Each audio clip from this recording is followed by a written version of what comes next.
जय गुंडानाथ कुंडली गवरदारी विठ्ठल श्री ज्ञानदेव तुकाराम श्रीमद सद्गुरु गुंडा महाराज की जय। श्रीमद सद्गुरु लक्ष्मण महाराज की जय।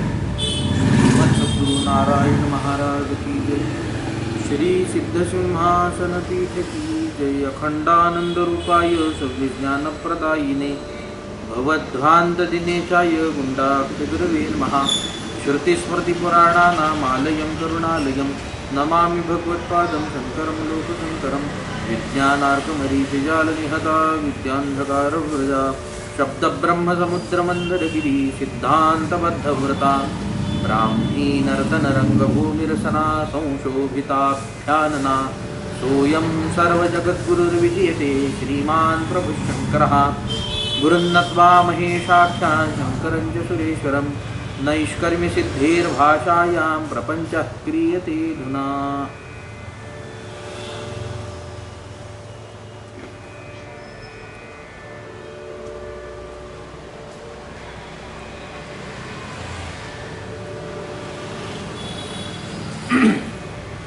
नित्यानुष्ठानतश्चैनं प्रत्यवायो न संस्पृशेत् अनादृत्यात्मविज्ञान मतः कर्माणि संशये।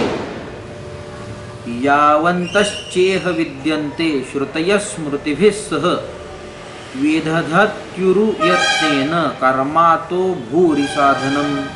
यत्नतो वीक्षमाणोऽपि विधिं ज्ञानस्य न क्वचित् श्रुतौ स्मृतौ वा पश्यामि विश्वासो नान्यतोऽस्ति नः। अंतरेण विधिं मोहात् यः कुर्यात् सांपरायिकं न तत्स्यादुपकाराय भस्मनीव हुतं हविः। आम्ना यस्य क्रियार्थत्वात् दानार्थक्यमितोऽन्यथा इति साटोपमाहोच्चैर्वेदविज्जैमिनिः स्वयं। मंत्रवर्णाच्च कुर्वन्नेवेह कर्माणि जिजीविषेच्छतं समाह इति मंत्रोऽपि निःशेषं कर्माण्यायुर्वासृजत्। अध्याय पहिला श्लोक क्रमांक 13 ते 18 पर्यंत।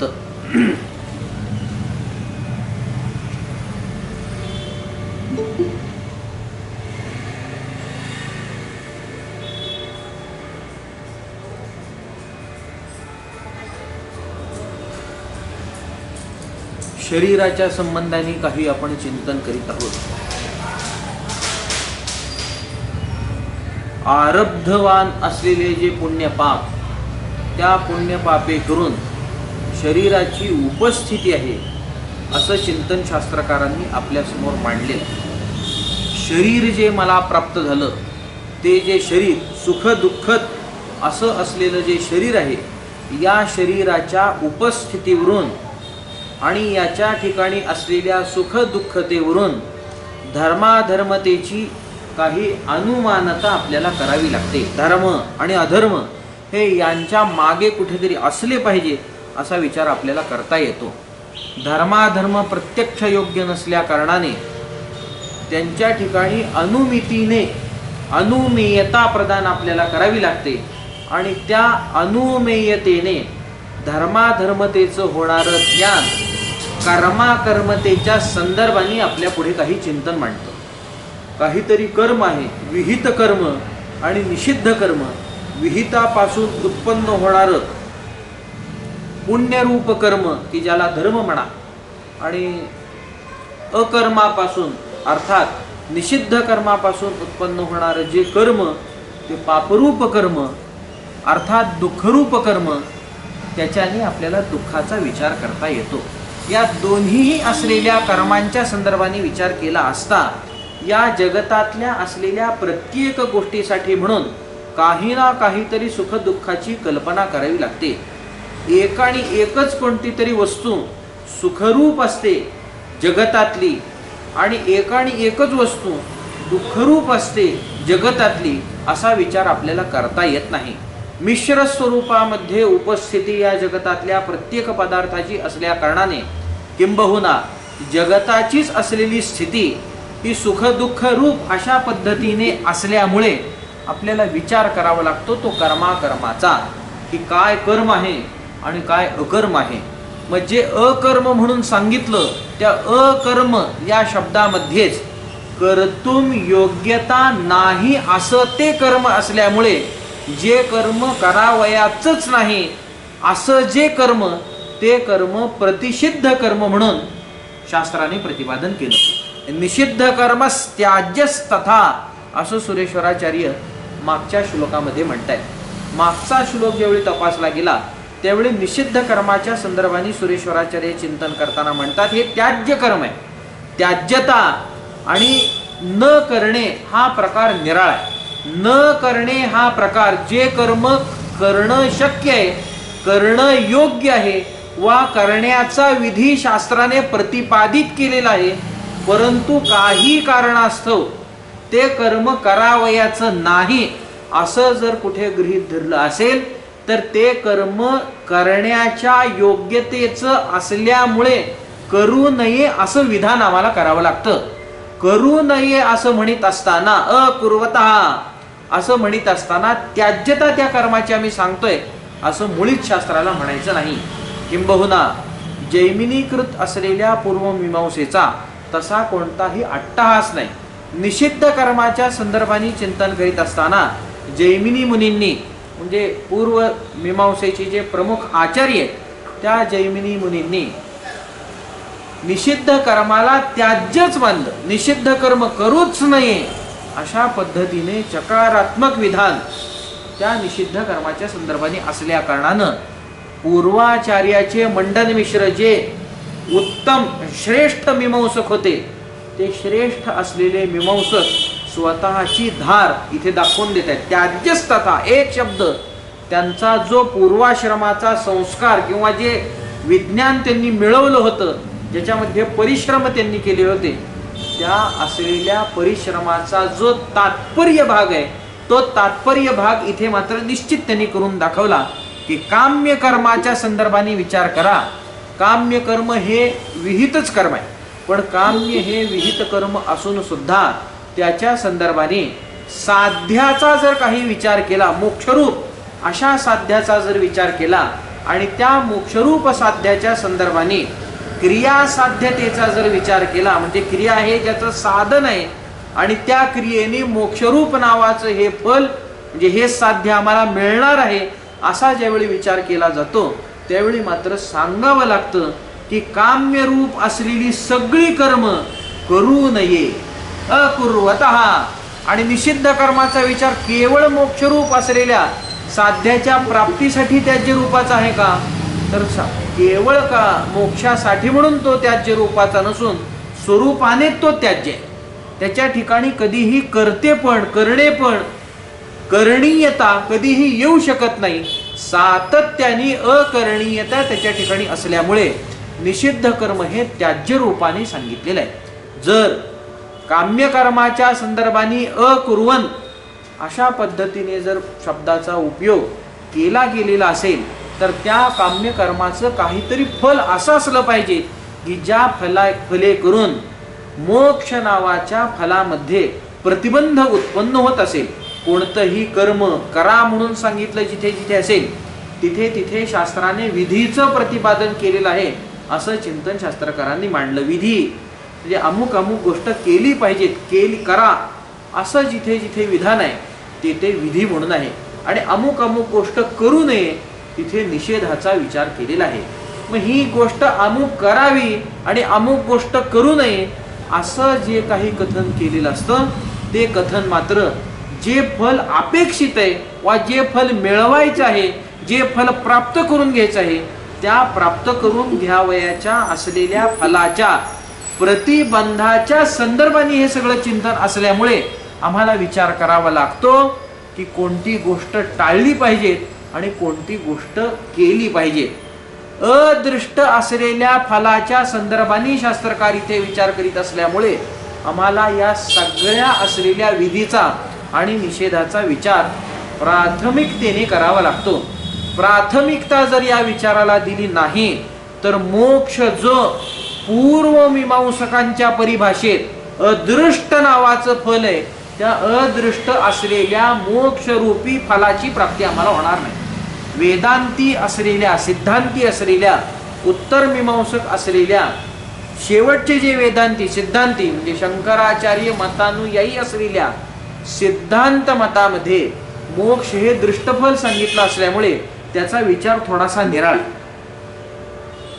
आणि पूर्वमीमांसक मात्र मोक्षाचा विचार करीत असताना अदृष्टतेचा विचार प्रामुख्याने करतात. मोक्षाची प्राप्ती ही मृत्यूपरांत आहे. जशी स्वर्गाची प्राप्ती मृत्यूपरांत असावी त्याच पद्धतीने स्वस्वरूपवस्थान लक्षण नावाची जी मुक्ती, ती मुक्ती ही अदृष्ट रूपाची आहे असं चिंतन पूर्वमीमांसक करीत असल्यामुळे त्या अदृष्ट म्हणजे अतींद्रिय अशा असलेल्या फलाच्या संदर्भाने विचार करीत असताना विधीचा आणि निषेधाचा विचार आम्हाला करावा लागतो. आणि हा जो काही विचार आहे तो विचार करीत असताना प्रमाण काय मानावं या गोष्टीचा विचार केला असता आम्हाला वेदाशिवाय दुसरं कोणतंही प्रमाण सापडत नाही. वेद हा एक अतींद्रिय अर्थामध्ये गमन करणारा असल्यामुळे वा त्या प्रदेशामध्ये त्याचा विलास असल्यामुळे आम्हाला विचार करावा लागतो की वेदांनी सांगितलेल्या गोष्टी हे या फलाच्या संदर्भाने प्रमुख आहे. मोक्ष हे सर्वांचं अंतिम, प्रमुख आणि प्राथमिक साध्य असल्या कारणाने त्या मोक्षाच्या संबंधाने असलेलं जे जे काही म्हणून विधान असेल ते सगळं विधान आम्हाला पाळावं लागतं. आणि ते करीत असताना काम्य कर्माचा निषेध करू नये या शब्दामध्ये सुरेश्वराचार्यांनी केला असल्या कारणानं काहीतरी काम्य कर्माच्या संदर्भाने उत्पन्न होणारं जे फल आहे ते फल मोक्षरूपी असलेल्या फलामध्ये प्रतिबंध कसं ठरतं. आणि तो जो प्रतिबंध आहे तो प्रतिबंध जर निवृत्त करायचा असेल तर ज्याच्यामुळे त्या प्रतिबंधाची उत्पत्ती होते असं जे त्याचं कारण, त्या कारणाचाच केलेला जो उच्छेद आहे तो उच्छेद मात्र सार्थ ठरतो. म्हणजेच कारणाच्या संदर्भाने चिंतन करा.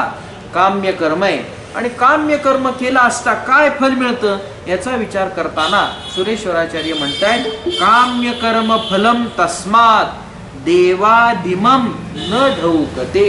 त्या काम्य कर्माचं असलेलं जे फल आहे ते काम्य कर्माचं असलेलं फल ज्या देवतेच्या संदर्भाने कामना करून, ज्या देवतेच्या संदर्भाने आम्हाला काहीतरी फल अपेक्षित आहे त्या फले करून त्या देवतेची केलेली उपासना अंतिम फल म्हणून देवतेचं त्या सानिध्य, देवतेच्या स्वरूपाची स्थिती, जे इंद्रादी असलेल्या देवता या अशा पद्धतीने सगळ्या असलेल्या त्या देशाची प्राप्ती आम्हाला घडवून देणारी असल्या कारणानं आम्हाला म्हणावं लागतं की तो जो काही स्वर्ग म्हणून सांगितला असेल, सूर्यलोक म्हणून सांगितलं असेल, चंद्रलोक म्हणून सांगितलं असेल, मातृलोक, पितृलोक, स्वस्त्रुलोक, भगिनी लोक, सखी लोक, हे वेगवेगळे लोक प्रतिपादन शास्त्रांनी केलेले आहेत. त्या छांदोग्योपनिषदामध्ये ज्यावेळी आपण या गोष्टीचा विचार करू त्यावेळी मात्र वेगवेगळ्या असलेल्या लोकांचं ज्ञान आपल्याला होतं. त्या वेगवेगळ्या असलेल्या लोकांची प्राप्ती ती झाली म्हणजे आम्हाला काही मोक्ष प्राप्त झालेला आहे असं म्हणता येत नाही. तिथे असलेला जो उपभोग आहे तो उपभोग क्षीण झाला असता पुनरागमन, पुन्हा ते यायला चालू होतात आणि पुन्हा दुःखामध्ये ती पडतात असं चिंतन आपल्याला करता येतं. किंबहुना स्वर्गाच्या ठिकाणी सुद्धा होणारी जी आपली उपस्थिती आहे त्या स्वर्गाच्या ठिकाणची उपस्थिती सुद्धा उच्च नीच भाव याने बंधित असल्यामुळे तिथे सुद्धा परिपूर्णतेने सुख आपल्याला प्राप्त होईल असं काही चिंतन करता येत नाही. स्वर्गामध्ये असलेल्या इंद्राच्या बरोबरीने जर उपभोगाचं काही फल आपल्याला मिळत असेल तर तो उपभोग निराळा. गंधर्वादिकांच्या संबंधित काही फलाची प्राप्ती होत असेल तर तो उपभोग निराळा. तिथे असलेल्या सामान्य जनाच्या संदर्भाने काही उपभोग असेल तर तो उपभोग निराळा. वेगवेगळ्या असलेल्या या स्वर्गस्थ असलेल्या उपभोगांच्या संदर्भानेही चिंतन केलं असता त्या उपभोगांमध्ये असलेलं तारतम्य, उच्च नीचता आपल्याला एक समान उपभोगाच्या संदर्भाची असलेली कल्पना खोडून काढायला भाग पडते. म्हणजे तिथे सुद्धा कर्माप्रमाणे फलाची होणारी प्राप्ती ही निश्चित ठरलेली असते.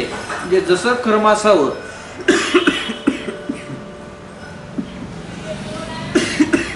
कर्माची जशी तीव्रता असावी, त्या पुण्याची जशी संगती असावी, त्या संगतीप्रमाणे आपल्याला तिथे ते फल प्राप्त होतं. आणि हे होणारं जे फल प्राप्त आहे, हे होणारं फल आपल्याला मृत्यूपर्यंत प्राप्त होतं का या देहामध्ये प्राप्त होतं? या देहामध्ये त्याचा काही एक उपयोग होत नाही.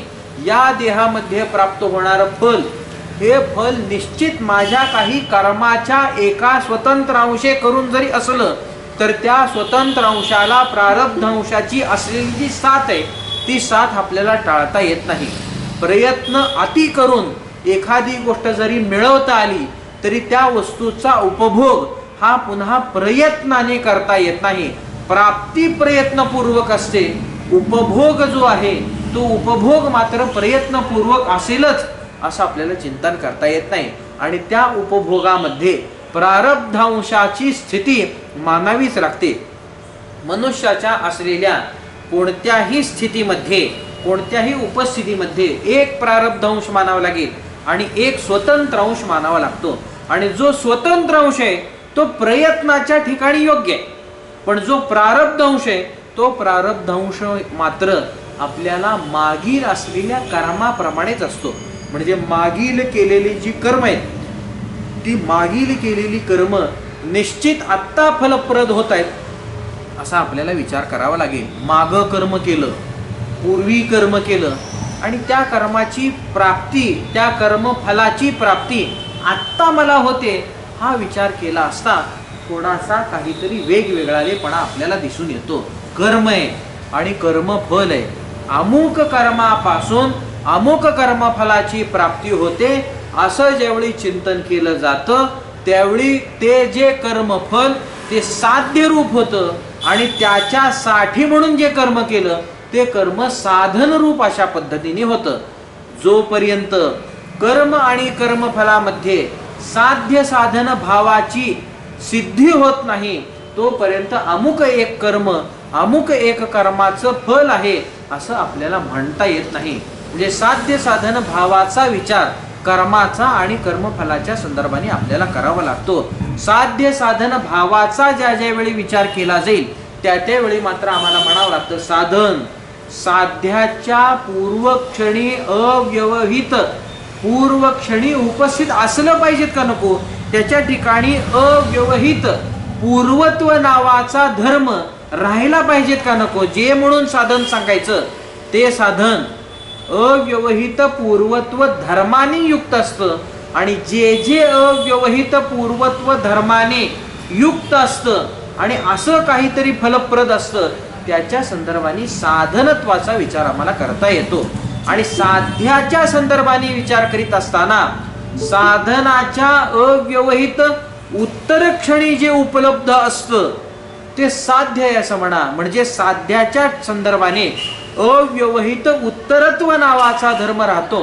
म्हणजे जिथे अव्यवहित पूर्वत्व धर्माची सिद्धी होईल आणि जिथे अव्यवहित उत्तरत्व धर्माची सिद्धी होते आणि या अव्यवहित अशा असलेल्या एकाच कालामध्ये उपस्थित असलेल्या या कोणत्याही गोष्टीच्या संदर्भाने चिंतन केला असता साध्य साधनतेचा विचार आपल्याला करता येतो. म्हणजे त्या साधनाचं ते साध्य आहे असं आम्हाला म्हणता येतं. म्हणजे ते साध्य या साधनाचं आणि हे साधन त्या साध्याचा आहे असा विचार करा. म्हणजे साध्य साधनता हा जो काही संबंध आहे हा संबंध मात्र अव्यवहित पूर्वोत्तर या धर्माने युक्त असतो. म्हणजे अव्यवहित पूर्वोत्तर धर्म हे आम्हाला सिद्ध करावे लागतात. मी या देशामध्ये या कालामध्ये आत्ता यज्ञ केला आणि हा आत्ता केलेला यज्ञ आणि त्या यज्ञाचं फल तुम्ही सांगताय स्वर्ग आहे आणि त्या स्वर्गाची असलेली प्राप्ती ही मृत्यूपर्यंत आहे. देहपातानंतर ती स्थिती असल्या कारणानं हे कर्म आत्ता विनिष्ट होते, हे कर्म आत्ता नाशाला प्राप्त होते आणि त्या कर्माचं असलेलं जे फल आहे त्या कर्माचं असलेलं फल काही कालावधीनंतर काही अंतराने आणि देशांतर करून आपल्याला प्राप्त होते. जे कालांतर तर आहेच आहे, कालाची मर्यादा तर आहेच आहे, आणि देशांतराची ही मर्यादा तिथे आपल्याला उपस्थित होते. म्हणजे याच देशामध्ये स्वर्गाचं फल मला मिळेल असं होणार नाही. स्वर्गाचं असलेलं फल स्वर्ग देशामध्ये गेल्यावरच मिळेल. तो अमुक विशेष असा जो देश आहे, त्या विशेष असलेल्या देशामध्ये विशेष असलेल्या त्या देशाच्या असलेल्या उपभोगाच्या प्राप्तीसाठी समर्थ असलेला जो देह वा जो उपाधी, तो उपाधी धारण केल्यावरच विशेष उपाधी धारण करून विशेष देशामध्ये प्रविष्ट होऊन आणि त्या विशेष देशातले विशेष उपभोग घेण्याची सगळी स्थिती त्या विशेष कालात होते. तो सगळा विशेष असलेला भाग एका देशात एका कालात आणि या कालापासून व्यवहित असा म्हणजे दूर अशा पद्धतीचा असल्या कारणानं या कर्माच्या संदर्भाने अव्यवहित पूर्वत्व हे सिद्ध होईल. काय त्या फलाच्या संदर्भाने विचार करा. स्वर्गामध्ये गेलेला व्यक्ती आणि त्या स्वर्गामध्ये गेलेल्या व्यक्तीने केलेलं यज्ञरूप जे कर्म आहे, हे यज्ञरूप केलेलं कर्म स्वर्ग प्राप्तीच्या आधी कित्येक वर्ष केलेलं असतं. हे जे कर्म आहे, हे कर्म त्या कर्मफलाची जेवढे प्राप्ती करून देत आहे असं तुम्ही म्हणता, त्या फलाच्या अव्यवहित पूर्वक्षणी आहे का? ज्या देशामध्ये कर्म केलं, ज्या कालामध्ये कर्म केलं, तो देशही तिथे नाही आणि तो कालही तिथे नाही. व्यवहितता जर प्रतिपादन करायची असली असती तर देश आणि काल यांची व्यवहितताही प्रतिपादन केली असती. ज्या अर्थी अव्यवहित पूर्वत्व आणि अव्यवहित उत्तरत्व नावाचा धर्म सांगायचा आहे, त्या अर्थी कालाने सुद्धा व्यवहितता मान्य नाही आणि देशाने सुद्धा व्यवहितता मान्य नाही असं आपल्याला चिंतन करावं लागतं.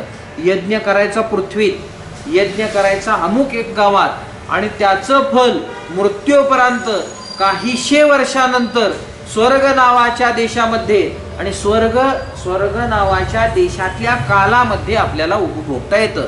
स्वर्गातला काल आणि पृथ्वीवरचा काल निराळा आहे काय? स्वर्गातला काल आणि पृथ्वीवरचा काल निराळा आहे. आपला जो एक मास, तो एक मास म्हणजे एक पक्ष, शुद्ध पक्ष आणि कृष्ण पक्ष. शुद्ध पक्ष हा पितरांच्या संदर्भाने दिवस आहे आणि शुद्ध पक्ष हा पितरांच्या संबंधाने रात्र आहे आणि कृष्ण पक्ष हा पितरांच्या संबंधाने दिवस आहे.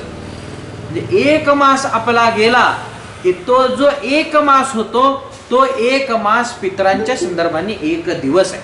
मग तो एक दिवस होतो. आणि असे ज्यावेळी पितरांच्या संदर्भाने 365 दिवस होतात, जे पितरांचं एक वर्ष होतं, त्यावेळी देवतेच्या संदर्भाने असलेल्या एक दिवसाची कल्पना शास्त्रकारांनी मांडलेली आहे. 6 महिने आपले हे पकडा, 6 महिन्यांचा जो काही कालावधी पकडलाय, तो 6 महिन्यांचा असलेला दक्षिणायन आणि उत्तरायण हा कालावधी शास्त्रकारांनी घटकेप्रमाणे स्वर्गात असल्यासारखं प्रतिपादन केलेलं असल्यामुळे तिथे असलेली कालाची व्यापकता, तिथे असलेला कालाचा जो संदर्भ आहे, तिथे असलेली कालाची जी स्थिती आहे, ती असलेली कालाची स्थिती मात्र निश्चित निराळी आहे. आणि तिथे असलेला जो काल, तो कालही मोठा आहे असं आपल्याला चिंतन करता येतं. म्हणजेच त्या असलेल्या कालाच्या उपभोगार्थ म्हणून काय चिंतन करा?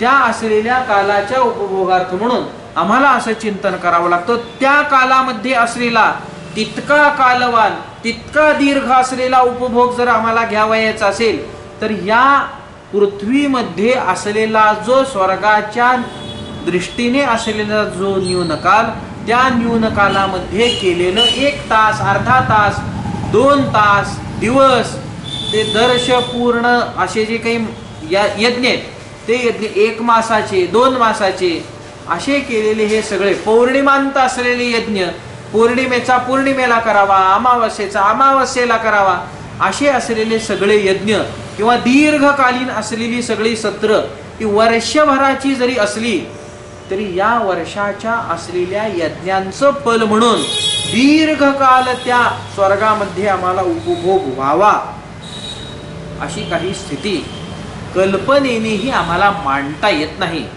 2 तास स्वयंपाक केल्यानंतर 15-20 मिनिट अर्धा तास जेवणाची सिद्धी होते आणि तृप्ती होते आणि उपभोग त्याचा संपतो.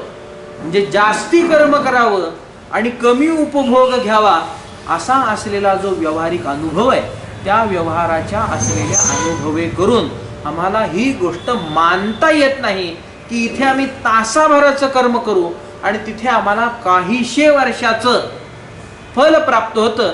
या गोष्टीचा विचार केला असता कालाने असलेली व्यवहितता, देशाने असलेली व्यवहितता, ही अव्यवहित पूर्वत्व आणि त्या साध्याच्या दृष्टीने अव्यवहित उत्तरत्व हा धर्म सिद्ध करू शकत नाही. आणि ज्या ज्या वेळी हा धर्म सिद्ध होत नाही त्या त्यावेळी साध्य साधन नावाचा जो भाव आहे, जो संबंध आहे, तो संबंध सिद्ध होत नाही. आणि साध्य साधन भावाचा संबंध जर सिद्ध नाही झाला तर या कर्मापासून त्या कर्मफलाची प्राप्ती झाली आहे असं म्हणता मुळीच येणार नाही.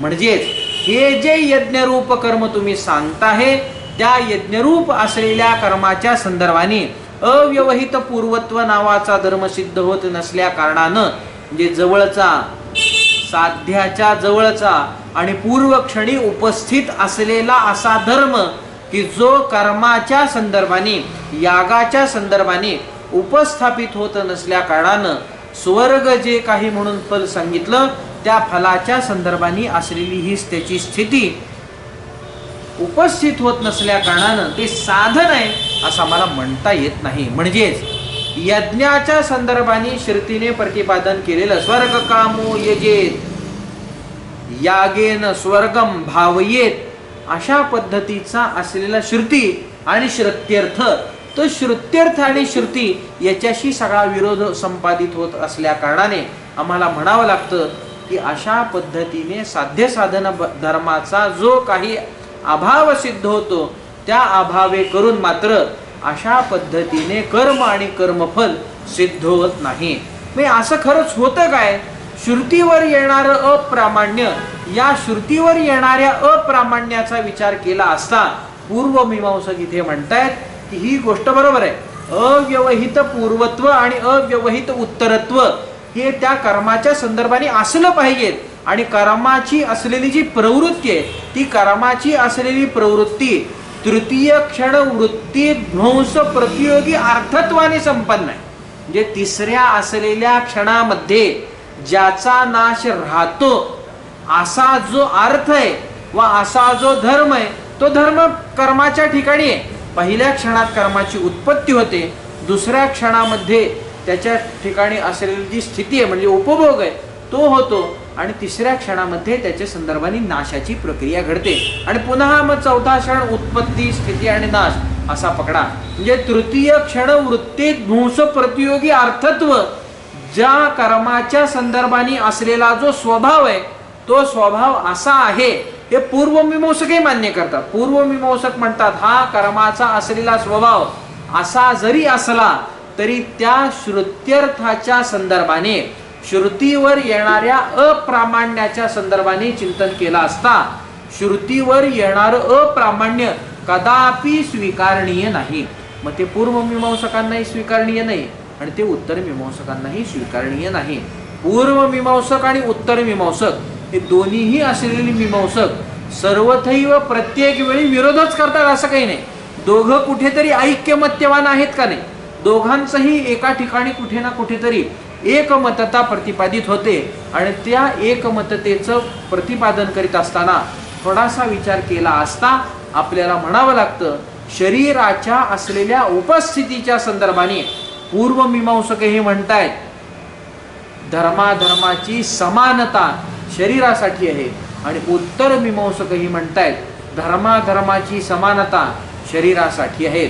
आणि प्रारब्धाच्या संदर्भाने चिंतन करताना पूर्वमीमांसकही म्हणतायत भोगादेव ततो क्षयः, भोगानेच ते संपतं. आणि उत्तरमीमांसकही प्रारब्ध वेगाच्या संदर्भाने म्हणतायत भोगादेव ततो क्षयः. ज्ञानवादी असलेला जो सिद्धांती असेल, ज्ञानमार्गी असलेला जो सिद्धांती असेल तो सिद्धांती सुद्धा म्हणजे ज्ञानी सुद्धा प्रारब्धाला विरोध करू शकत नाही. अशा पद्धतीने असलेली काही चिंतनाची स्थिती वा काही शास्त्रकारांनी केलेलं चिंतन कर्मवाद्यांचा सिद्धांत मान्य करायला भाग पाडतं का पाडत नाही? भोगादेव क्षयः हे प्रारब्धाचं असलेलं जे काही वर्णन आहे ते प्रारब्ध असलेलं वर्णन ज्ञानमार्गीही मान्य करतात आणि मोक्षमार्गी जे क्रियेने मोक्ष प्राप्त होतो असं म्हणतात ते कर्मवादीही अशा पद्धतीने मान्य करतात. म्हणजे प्रत्येक वेळी पूर्वमीमांसक आणि उत्तरमीमांसक वेगवेगळ्या पद्धतीचे आहेत आणि एकमतता कुठेच त्यांची नाही असं आपल्याला म्हणता येत नाही. त्यांचं ऐक्यमत्य इथे प्रतिपादित होतं. ऐक्यमत्य त्यांचं असं कुठे ना कुठेतरी प्रतिपादित होत आहे म्हणून पूर्व पक्षी आणि उत्तर पक्षी म्हणून दोघांची कुठे ना कुठेतरी उपस्थिती होते. जर कुठेच ऐक्यमत्य नसेल तर त्या दोघांमध्ये कोणत्याही पद्धतीमध्ये वाद म्हणजे संवाद हा होऊ शकत नाही. तो वितंडामध्ये परावर्तित होईल. म्हणजे वितंड होईल. केवळ कोणाचं तरी मत स्वतःचं मत थोपण्यासाठी म्हणून समोरासमोर आले असल्यासारखं ते होत असल्या कारणानं त्यांना पूर्व पक्ष आणि उत्तर पक्षी अशी संज्ञा आम्हाला देता येणार नाही. यांचं ऐक्यमत्य आहे. अजून एक ऐक्यमत्य त्यांचं महत्वाचं आहे ते म्हणजे प्रमाणाच्या असलेल्या स्वरूपावरून. प्रामाण्य कशाला दिलं? दोघही प्रामाण्य वेदाला देत असल्या कारणानं यांच्यामध्ये जो प्रतिज्ञा संशुद्ध्यर्थ नावाची जी क्रिया करावयाची आहे म्हणजे मंथन जे करावयाचं आहे ते मंथन एका असलेल्या प्रामाण्यावरून आम्हाला मान्य करावं लागतं. म्हणजे दोघही वेदाला जे प्रमाण मानतात त्या दोघही वेदाला प्रमाण मानत असल्या कारणानं दोघांच्या मध्ये असलेला जो पूर्व पक्ष आणि उत्तर पक्ष भाव आहे तो भाव आम्हाला संपादित करता येतो. ज्या पद्धतीने ते समुद्र मंथनाची प्रक्रिया आठवा. समुद्र मंथनाच्या प्रक्रियेमध्ये असुर आहेत आणि देव आहेत. दोघांचे असलेले स्वभाव मात्र भिन्न भिन्न आहेत. दोघांची असलेली कार्य अत्यंत भिन्न आहेत. पण दोघांच्याही असलेल्या एका मतामुळे दोघही एका ठिकाणी प्राप्त झाले. ते फल काय आहे? ते एकमत काय? अमृत आम्हाला हवंय. फलप्राप्ती समसमान आम्हाला हवी आहे म्हणून दोघही एका ठिकाणी येतात आणि मंथन करू लागतात. त्याप्रमाणे मोक्ष नावाचं फल दोघांनाही अपेक्षित असल्या कारणानं दोघही एका ठिकाणी येऊन थांबलेले. पण फलानेच समसमानता आहे, फलानेच ऐक्यमत्य आहे असं नसून वेगवेगळ्या असलेल्या प्रमाणांच्या परिभाषेत सुद्धा त्यांचे असलेलं ऐक्यमत्य आपल्याला तपासता येतं.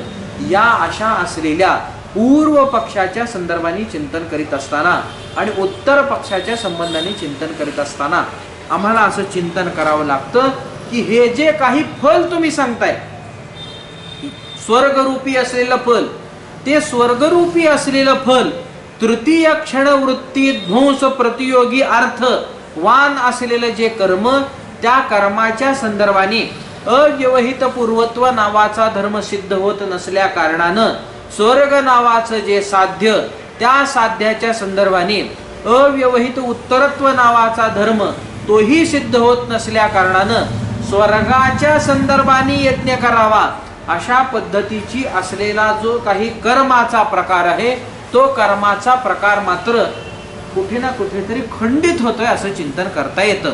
परंतु वैदिक प्रामाण्यता त्याला असल्याने श्रुतीच्या संदर्भाने चिंतन असल्या कारणाने उत्तर पक्षवाले म्हणजे सिद्धांती पूर्व पक्षाच्या समोर केवळ खंडनासाठी म्हणून अशी युक्ती प्रदान करतायत ना की वेद श्रुतीला विरोध करतायत.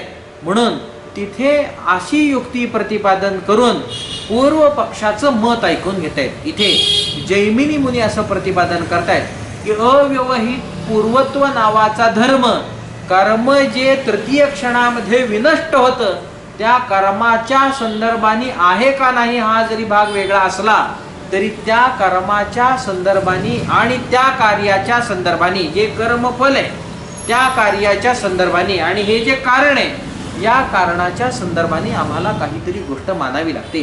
आणि ती गोष्ट अशी आहे हे कर्म आहे. हे कर्म आत्ता या देशामध्ये या कालामध्ये संपून जातं. त्या देशामध्ये आणि त्या कालामध्ये त्या कार्याची म्हणजे फलाची उत्पत्ती होते असं म्हणत असताना या कर्मापासून त्या कर्मफलाच्या संदर्भाने एक कल्पना आम्हाला मांडावी लागते की जी कल्पना कर्म आणि त्या कर्मफलामध्ये सेतूचं काम करेल. आणि तोच हेतू सांगत असताना कर्म आहे.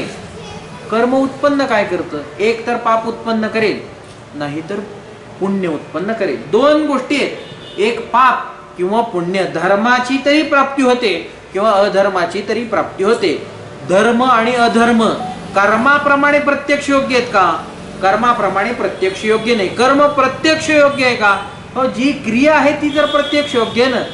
यज्ञामध्ये आहुती देणं, त्या गुरुजींनी जे कोणी वेदविद ब्राह्मण आहेत त्या ब्राह्मणांनी उच्चारलेली मंत्र आणि सांगितलेल्या ज्या काही सूचना असतील या सगळ्या